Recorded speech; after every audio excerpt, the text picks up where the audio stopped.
nuestro Dios. Amén. Pueden sentarse, hermano.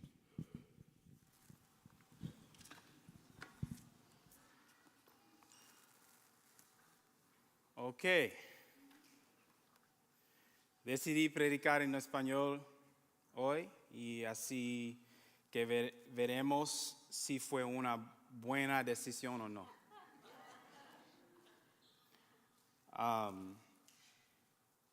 Por si no me conocen, soy el pastor estudiantil aquí en The Heights. Mi esposa y yo llevamos casi 7 años casados y tenemos 2 hijos. Eli, que acaba de cumplir 4 años, y Naomi, que tiene 5. Nos ha encantado estar aquí en The Heights. Sí que has estado leyendo una serie sobre el libro de Marcos, pero decidí darte un respiro, ya que probablemente te llevará 30 años terminó todo. Thank y'all for laughing, by the way. Okay. Aquí en The Heights creemos que los 66 libros de la Biblia cuentan una historia unificada. No se trata simplemente de una colección desordenada de libros. La Biblia cuenta una historia unificada de Dios,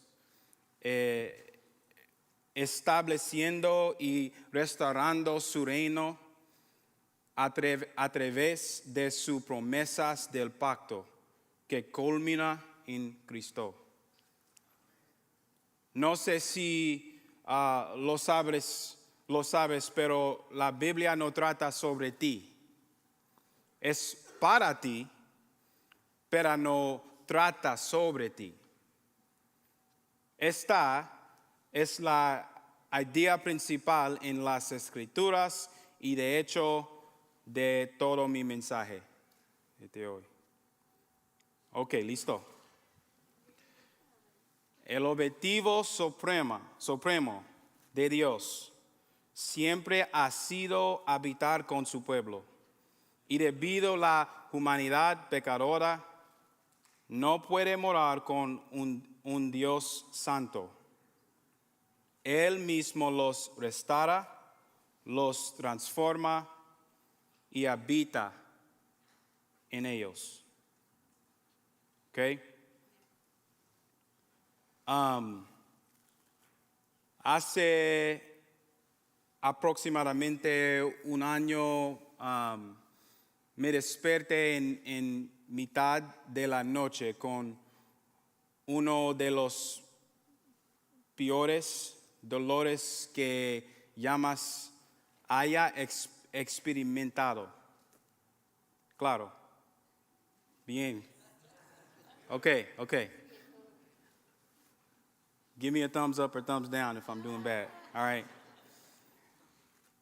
Al principio ni siquiera sabía qué me pasaba.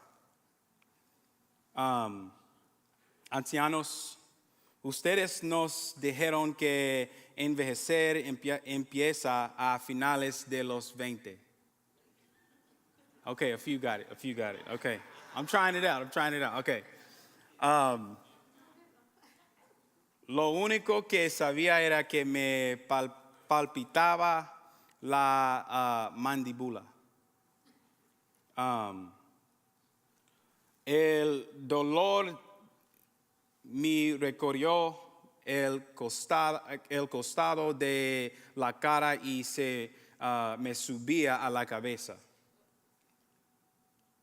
Hice lo que la mayoría hacemos cuando tenemos dolor. Tome ibuprofeno, tome una bolsa de hielo. Intenté convencerme de que tal vez mejoraría por sí solo, pero no fue así. Finalmente, programé una cita con el dentista y tras revisar una radiografías, me mostró el problema. Nunca me habían extraído las muelas de juicio.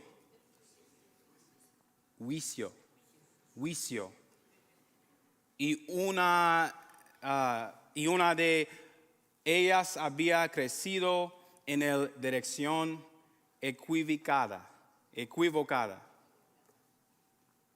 Se había introducido en mis encías. Se había infectado y ahora ponía en peligro la salud de los otros dientes.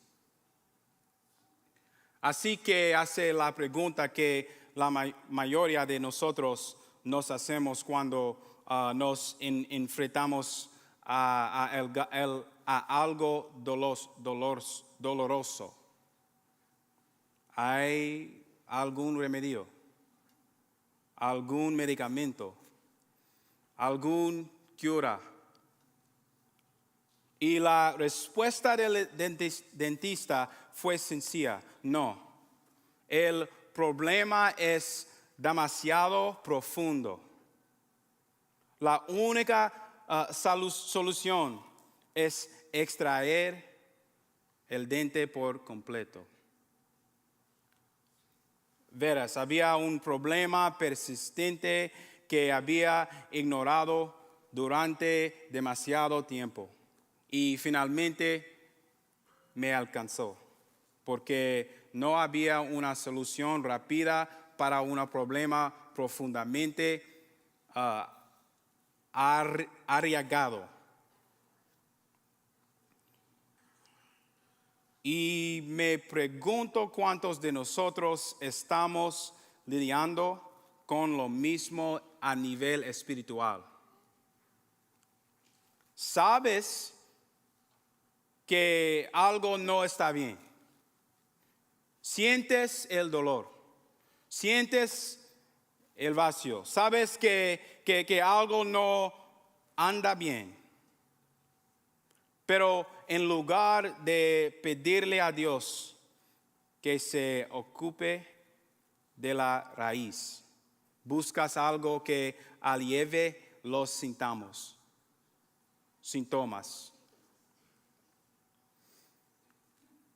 ¿Entiendes? Ok. Estás ganando más dinero, pero sigues teniendo el mismo corazón inquieto.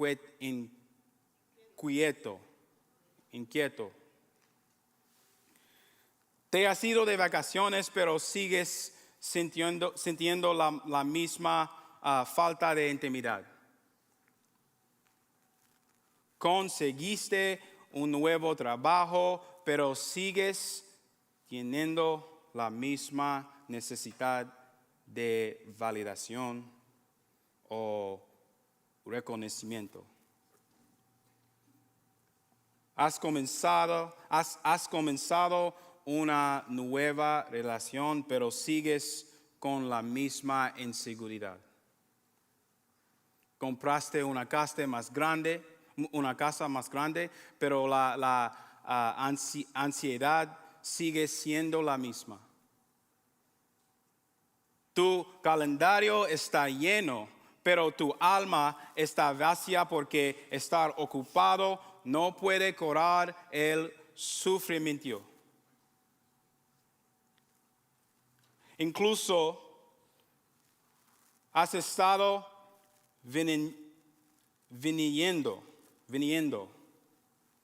fielmente a la iglesia, pero si eres honesto, hay algunas semanas en las que te vas de aquí preguntándote si algo más en la vida que esto.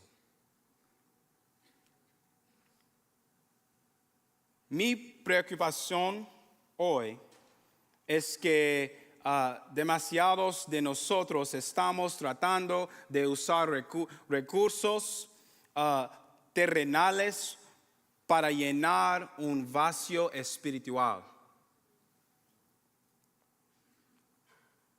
Dios me envió hoy aquí para decirles que es hora de dejar, de tratar, de aliviar los síntomas y permitirle que aborde la raíz del problema.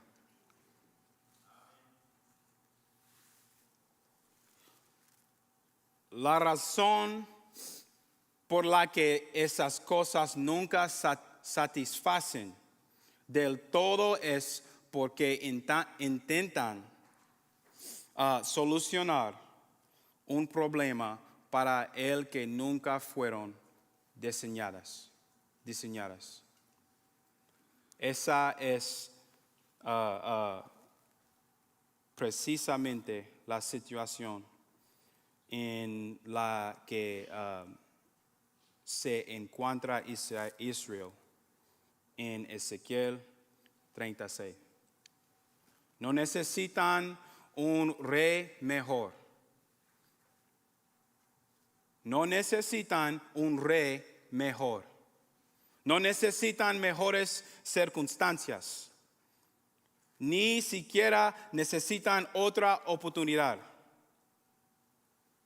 Necesitan un corazón nuevo.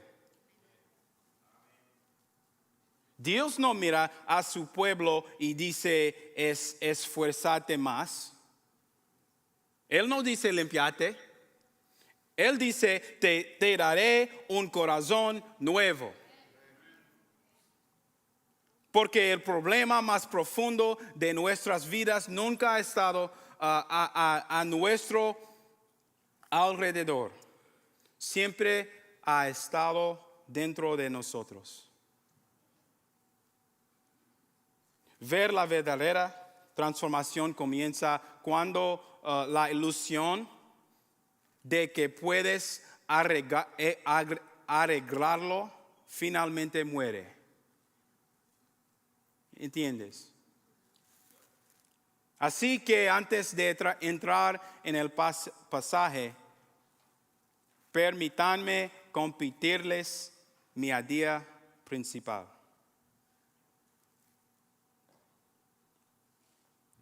And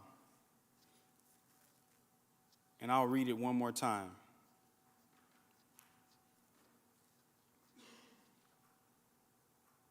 Otra vez, el objetivo supremo de Dios siempre ha sido habitar con su pueblo.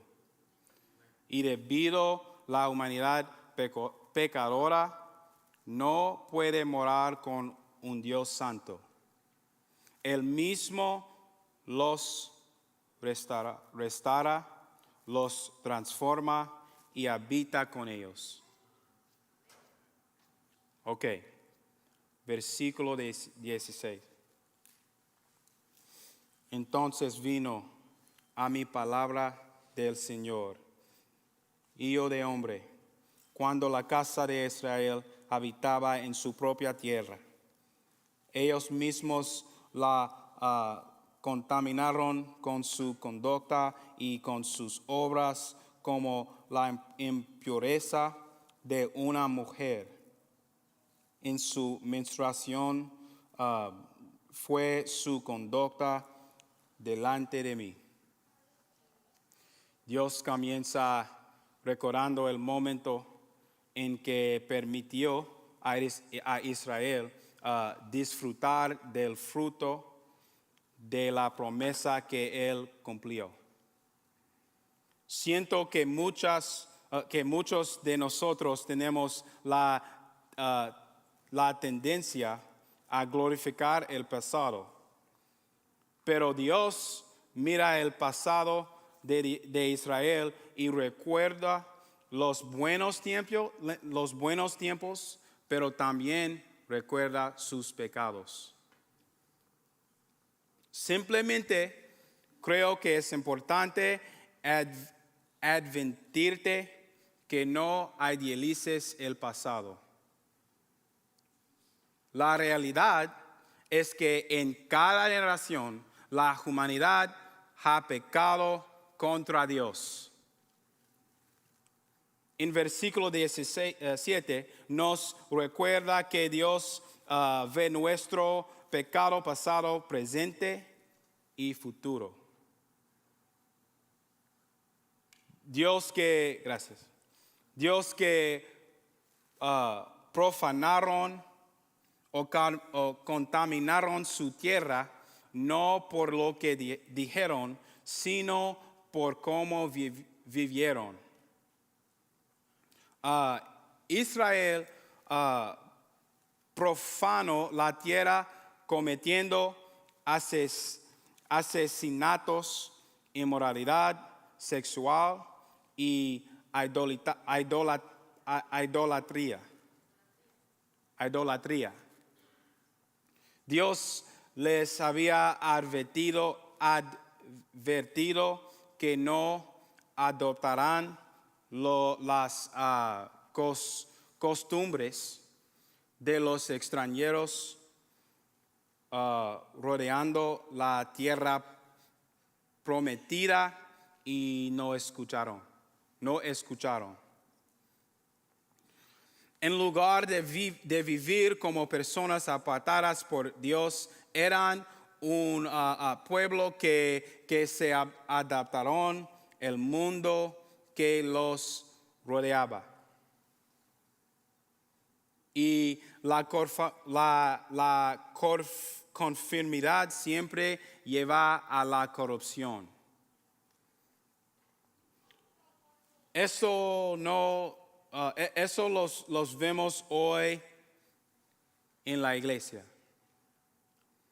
En lugar de mirar a Dios como nuestro rey, nos aferramos a los políticos para que nos den el poder y la paz que solo Jesús puede darnos.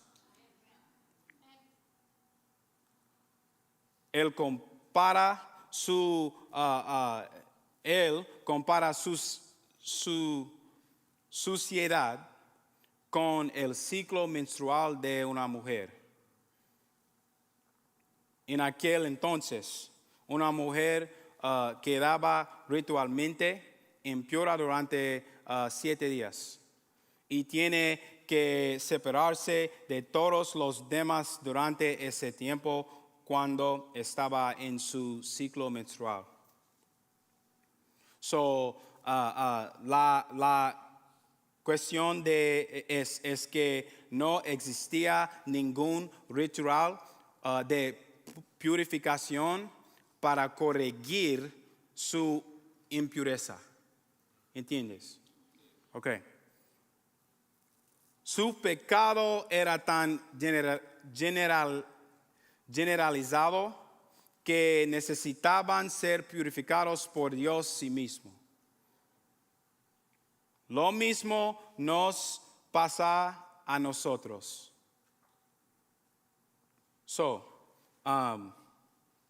¿Cómo responde Dios entonces a su pecado? Aquí en versículo 18. Por tanto, derrame mi furor sobre ellos por la sangre que habían derramado sobre la tierra y por haberla contaminado con sus ídolos. Versículo 19. Los esparcí entre las naciones y fueron dispersados por las tierras, conforme a sus caminos y sus obras los juzgué.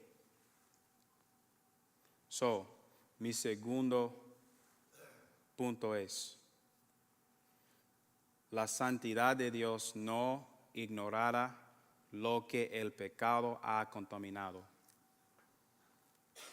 La santidad de Dios no ignorará lo que el pecado ha contaminado. Es para versículo 18 y 19. Y mi punto primero es el pecado siempre contamina lo que Dios creó para ser santo. Ok.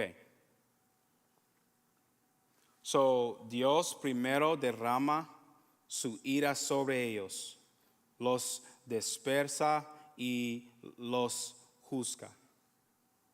Así pues, Dios expresó a su ira mediante el exilio y dispersando a Israel entre las naciones, juzgándolos según su pecado. So, mira, Dios le dio a Israel libertad y prosperidad, pero ellos usaron esa libertad para pecar y en lugar de vivir santamente.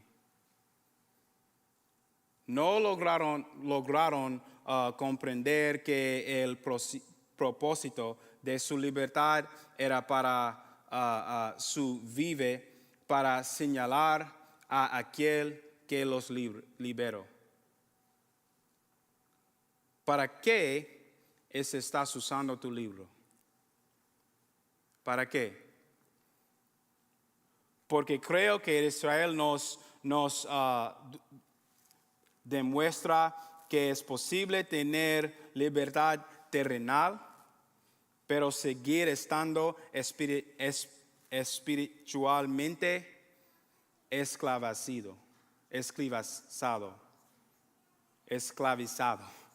Ok. ¿De qué sirve la libertad si no sabes qué hacer con ella? Y si gran parte del caos que vemos es consecuencia de nuestra incapacidad para honrar a Dios en la tierra en la que ha permitido vivir. Los versículos 18 y 19 nos advierten que Dios no tolerará el pecado. Dios no tolerará el pecado. El juicio es próximo. ¿Por qué? Porque Dios ángela morar con su pueblo, crear un espacio sagrado para que estén con Él. So, en el Génesis, right? Génesis era el jardín. En el Éxodo, el tabernáculo. En Josué, la tierra prometida. En Reyes, el templo. En todas partes, Israel contaminó el espacio sagrado de Dios. Tenemos que entender que la santidad de Dios es más que perfección moral. Es más. No es solo una versión mejorada de la humanidad. Es completamente diferente a nosotros. Dios debe confrontar el pecado porque va en contra de su propia naturaleza.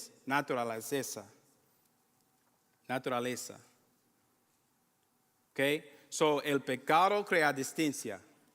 Dios anhela estar cerca. El pecado crea destrucción. Dios trae restauración. El pecado crea corrupción. Dios vino a traer paz.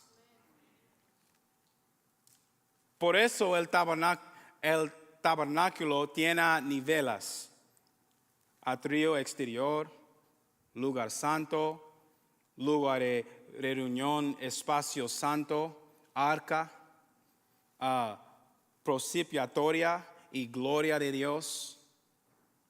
But mira, cada cortina, cada sacrificio, cada vestidura sacerdotal, cada lavado, cada restricción decía una sola cosa, una sola cosa.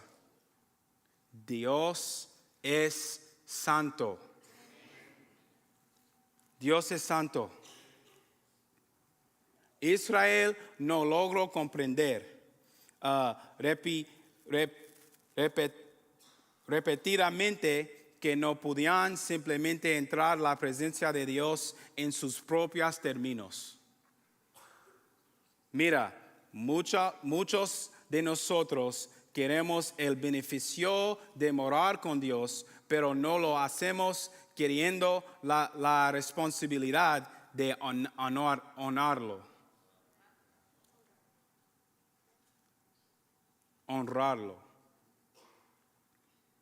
Eso no es Burger King. No puedes hacer las cosas a tu manera. No esperes más de su presencia si no estás dispuesto a darle más de tu corazón.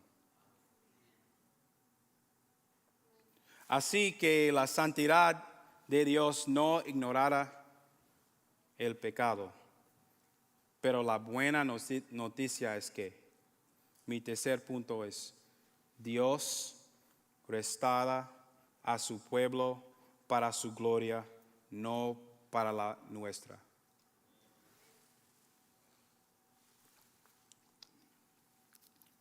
Versículo 20. Cuando llegaron a las naciones a donde fueron, profanaron mi santo nombre,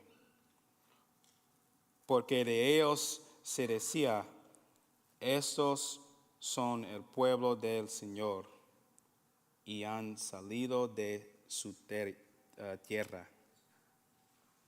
Pero yo he tenido compasión de mi santo nombre, que la casa de Israel había profanado entre las naciones a donde fueron. Por tanto, dile a la casa de Israel: así dice el Señor Dios, no es por ustedes, casa de Israel, que voy a actuar, sino por mi santo nombre, que han profanado entre las naciones a donde fueron. Vindicará la santidad de mi gran nombre, profanado entre las naciones, el cual ustedes han profanado en medio de ellas. Entonces las naciones sabrán que yo soy el Señor, declara el Señor Dios, cuando demuestre mi santidad entre ustedes a la vista de ellas. Ok.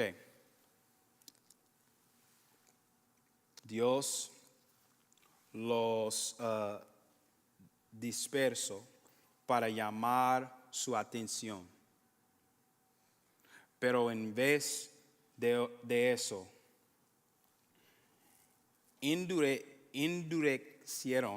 endurecieron sus corazones.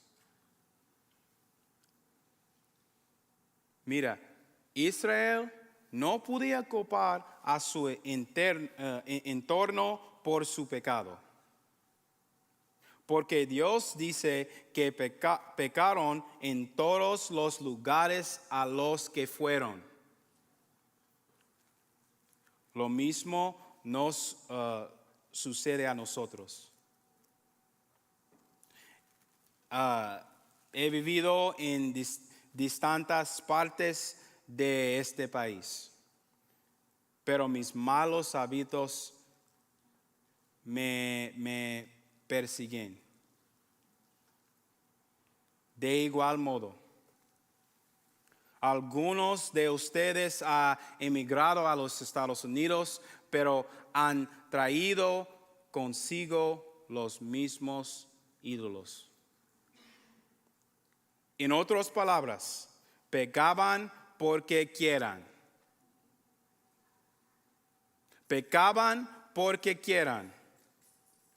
Creo que muchos de nosotros experimentaríamos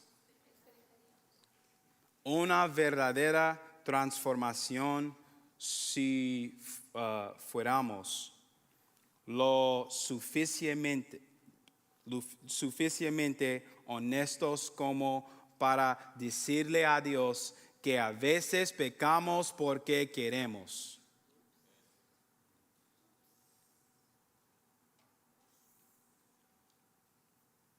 Las naciones extranjeras en aquel entonces creían que la eliminación de Israel de la tierra significaba que su Dios les había fallado. Como Dios de Israel, Yahweh, tiene que defender a su pueblo para defender su reputación con el único Dios verdadero. En otras palabras, la reputación de Dios está ligada a la vida de su pueblo. Y creo que la pregunta que Dios le hacía a Israel y la que nos hace a nosotros hoy es: ¿puedo confiar en que representarás mi nombre ante el mundo? Como Israel no superó la prueba, ahora nos toca a nosotros. Dice que Israel profanó su nombre, lo cual significa tratar lo que pertenece a Dios como algo ordinario. Es más que tomar su nombre en vano. Es no reconocer ni honrar la santidad de Dios. En otras palabras, sus vidas predicaban un falso sermón sobre Dios. Y me preocupa que estemos haciendo lo mismo. Sentimos más pasión por nuestro equipo de fútbol que por Jesús. Hablamos más de política que de Jesús. Constantemente oramos, Dios dame, pero nunca queremos orar, Dios úsame. Entras a la iglesia pensando que le estás haciendo un favor a Dios. El dedicar 90 minutos cuando el tardó 6 horas en colgar una cruz por ti. Eso es profanar su nombre. ¿Dónde está el honor? Él es tu rey, pero no puede obtener ni 10 minutos de tu atención. Tiempo antes de ir a trabajar, Profanamos el nombre de Dios cada vez nuestras vidas mienten sobre lo que nuestro Dios es como. ¿Qué tipo de sermón predica tu vida sobre Jesús? Pregúntate, ¿cómo influye mi vida en la forma en que los demás te perciben? Dios. Las personas son propensas a alabarlo o a profanarlo.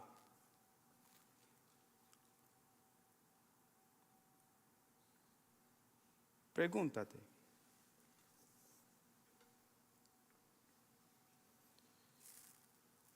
En versículo 22.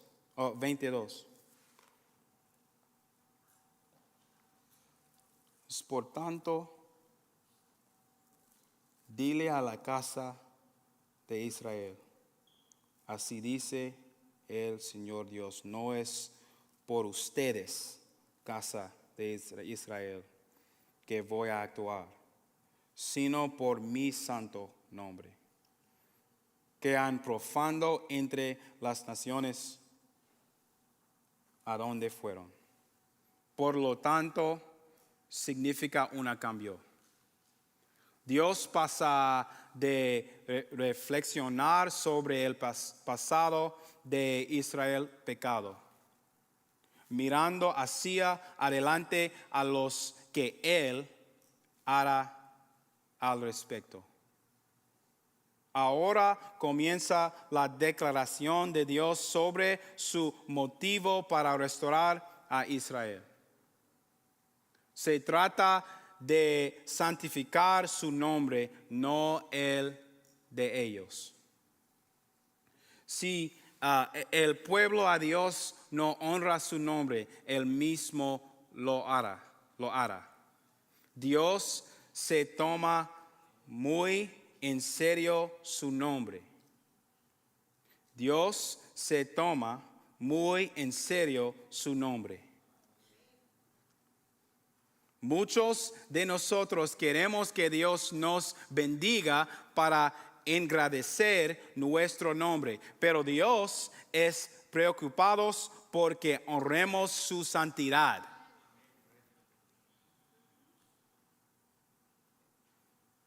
La máxima prioridad de Dios nunca ha sido tu reputación. Es la gloria de santidad, hombre.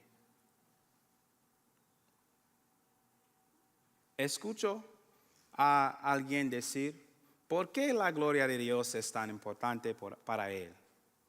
¿Por qué? Me alegra que hayas preguntado. Porque Él sabe que su gloria es para nuestro bien. No fuimos creados para recibir gloria, fuimos creados para dar gloria. ¿Cuántos malos ejemplos tenemos de seres humanos que reciben gloria? No termina bien porque no fuimos diseñados para ello. Cuando recibimos gloria, nos convertimos en esclavos de ella y la hacemos nuestra identidad. Cuando Dios recibe gloria, produce libertad. Escucha, el mayor regalo que Dios puede darte no es una vida mejor, sino Él mismo. Por eso Él está comprometido con su gloria. Su gloria es donde estarás. Finalmente encuentra tu alegría. Pregúntate. ¿Qué parte de mi vida he construido sobre mí mismo? El éxito antes que la gloria a Dios.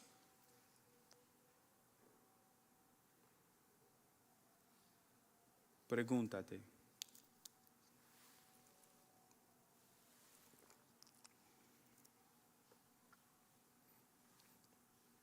Ok, versículo 24.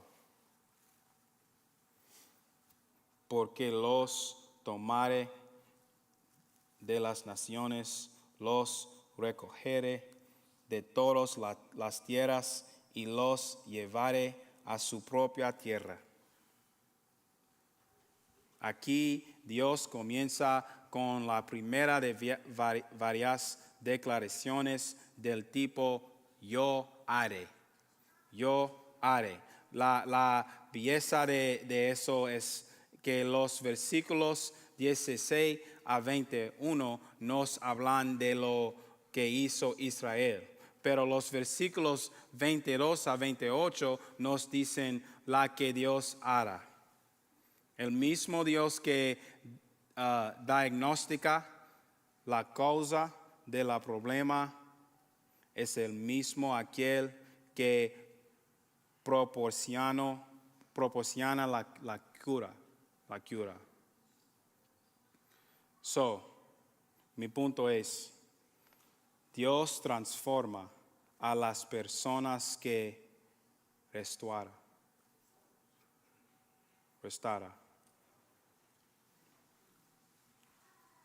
Esas son buenas noticias. Dios nunca nos da convicción sin darnos también la capacidad de cambiar. Anteriormente, Dios derramó su ira, los dispersó y los juzgó. Aquí Él los toma, los reúne y los lleva a su propia tierra. Aquí está el mensaje de aliento. Dios solo nos disciplina para desarrollemos nosotros dones. No desperdicia nada. No desperdicia nada. Él ve exactamente lo que nos falta y nos exactamente los que necesitamos.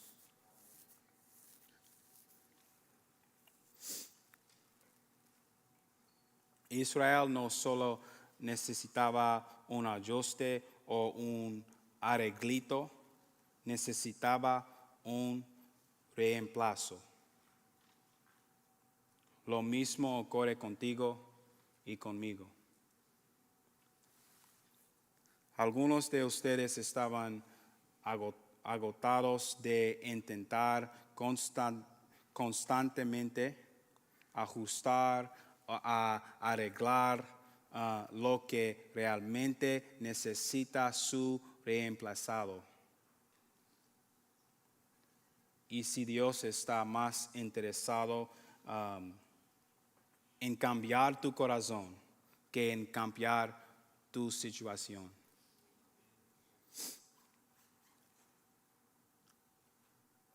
Si lo haces, te puedo decir lo que va a pasar.